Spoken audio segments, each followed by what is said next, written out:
What would you say to the son who chose a liar over you, only to return years later, broken and pleading for forgiveness?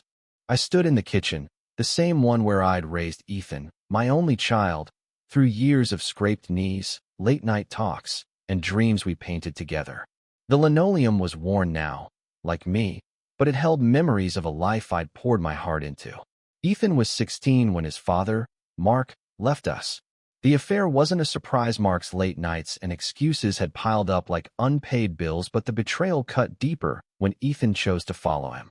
My boy, my heart, walked out the door without a backward glance, believing his father's promises over the truth I'd lived.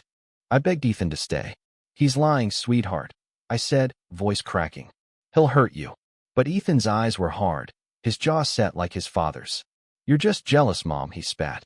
"Dad's building a new life. I want to be part of it." And just like that, the door slammed shut, leaving me alone with the echo of his words. The years that followed were a quiet kind of hell. I worked double shifts at the diner, scraping by, while Mark and Ethan lived in a shiny new house across town.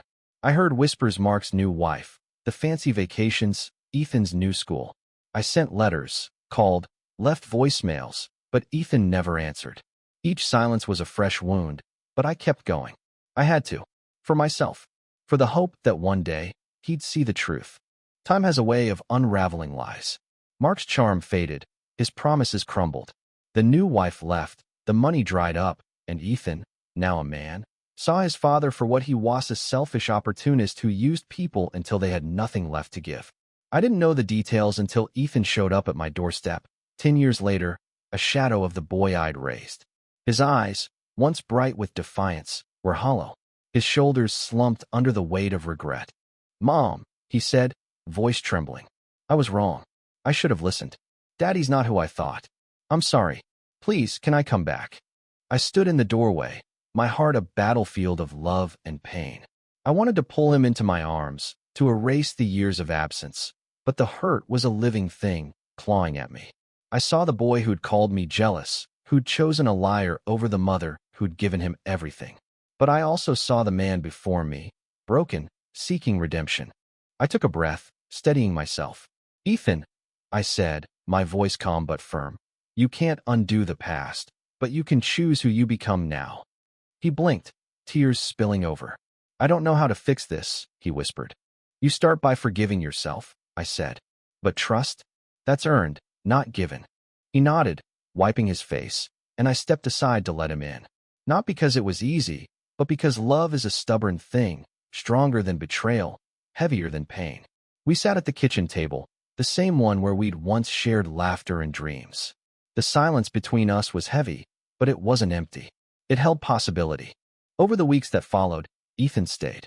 He helped with chores, fixed the leaky faucet, and listened as I spoke of the years he'd missed. I told him about the nights I cried myself to sleep, the days I forced myself to keep going. He told me about his father's lies, the slow unraveling of the life he'd chosen. We didn't rush to fill the gaps. Healing isn't a race, it's a journey.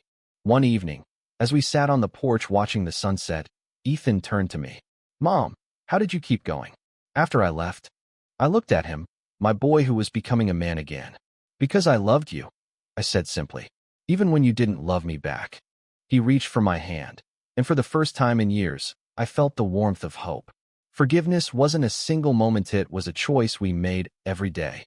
Ethan had chosen poorly once, but he was choosing differently now. And I chose to let him try. Life doesn't tie itself up in neat bows. Ethan and I still had work to do, trust to rebuild, wounds to mend. But that night, as the stars blinked awake, I knew we'd started something new. Not a return to what was, but a step toward what could be. And that one line I told him, it wasn't just for him, it was for me, too. A reminder that love, even when tested, can carve a path through pain to redemption.